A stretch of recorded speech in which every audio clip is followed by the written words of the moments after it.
Hi you guys, my name is Derek Rashid and welcome to my channel.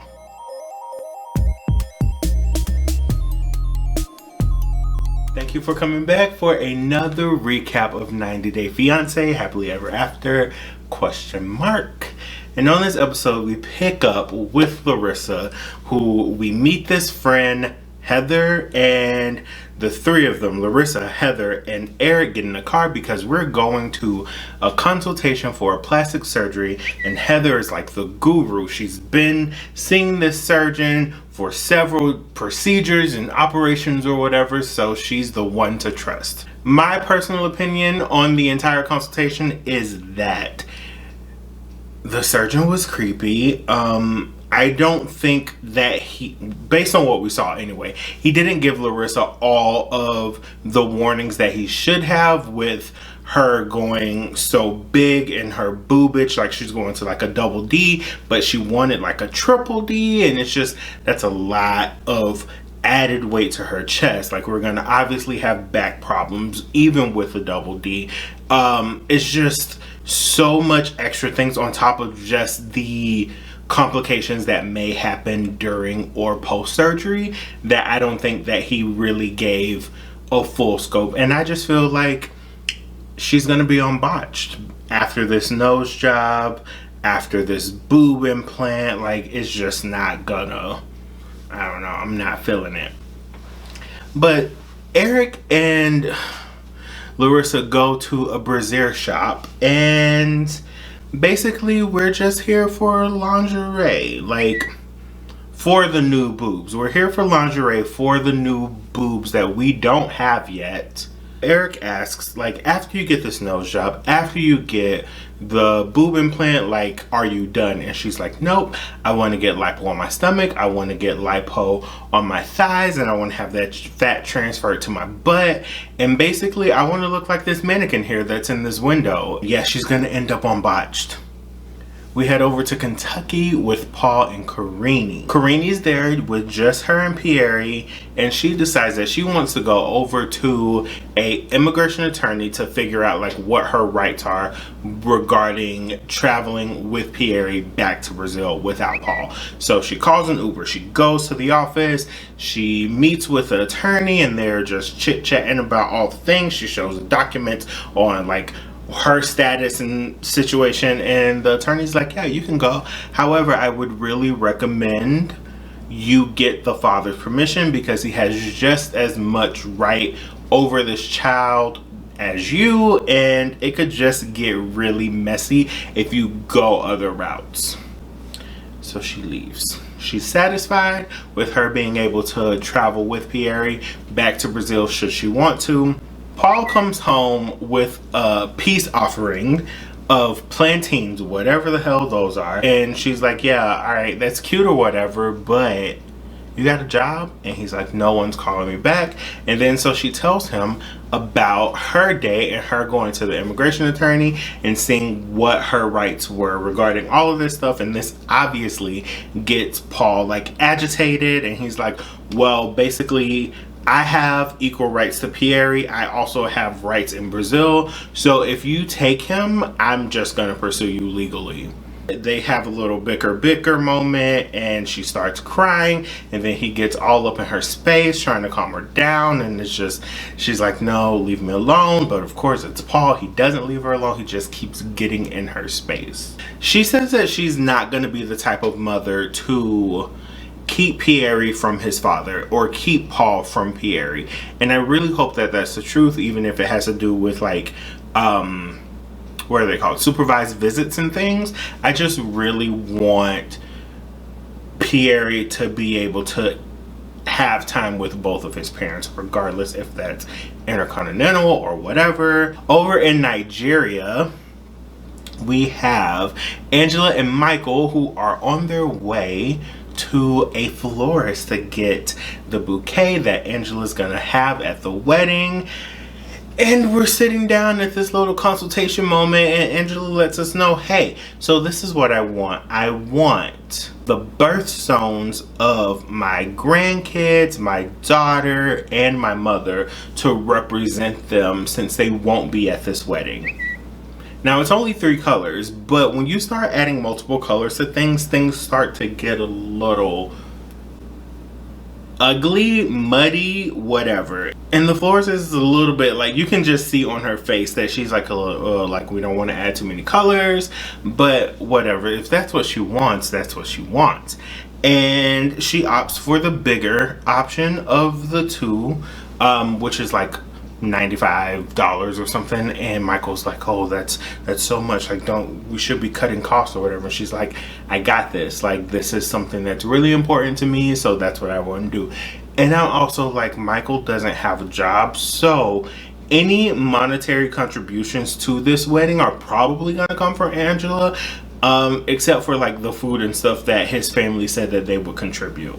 Later on that day, I'm assuming they go to the airport to pick up JoJo, who was Angela's best friend person who's gonna sign for them to get married as their like co-signer or whatever it's called. There's a joint bachelorette party. Traditionally, men will go to a strip club. Angela's not down for strippers. She's not down for women around Michael. She's not down for Michael around women. She's not down for anything regarding Michael being put in a situation in which he could do some things, because he's already done those in the past. So she's like, I don't trust you, so we're gonna do this jointly. Where do we end up?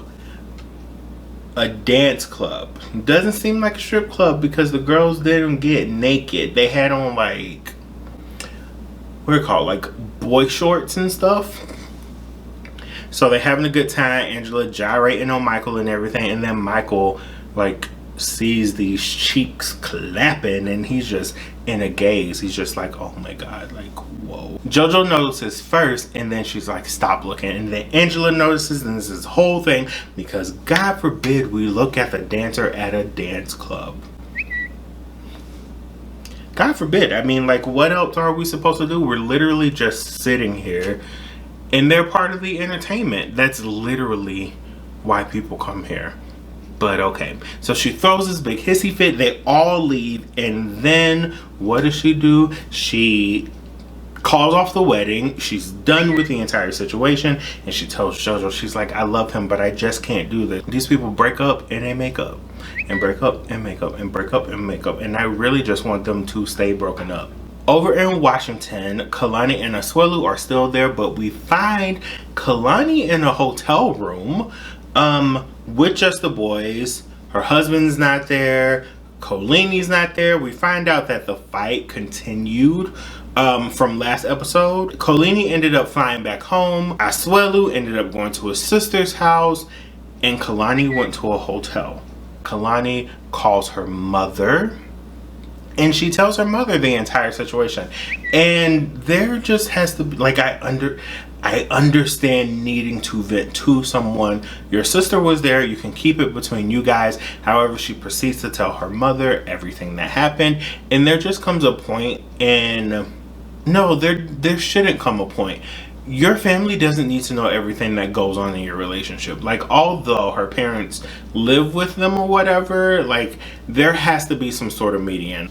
Asuelu comes back to the room. Apparently he just walks in because he has a key. Turns out he came back the night before trying to make amends or whatever, and turns out today is actually Valentine's Day, so he has flowers and heart-shaped balloons, the traditional stuff, and he's like, I don't want to talk about what happened. And Kalani's like, yeah, but you know, like, we have to talk about things that happened. Like, just because today's Valentine's Day and we had an issue yesterday doesn't mean that that issue no longer exists. And he's like, yeah, but that makes me mad. And it's like, yeah, bro, but you can't continue to just sweep things under the rug. And Kalani brings up, like, maybe we should go to therapy. And I'm like, yeah, maybe you guys should have an unbiased third party to mediate the situation. Sounds like a good idea to me. They head to the airport, and then on the way, Kalani says that this has been the worst trip of her life, and Asuelu's like, but why?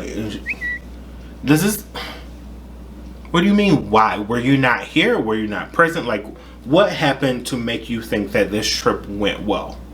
They arrive to the airport, and Kalani throws out the flowers and the balloon before they enter the airport. Obviously, she probably didn't want to take them on the plane because she has 2 kids, several luggages, and it's just a lot to keep up with an extra thing. But I feel as though this is very symbolic, like her throwing away heart-shaped balloons and flowers. Then we get inside the airport and there is a little interview with production, and Kalani lets us know, she's like, I'm tired.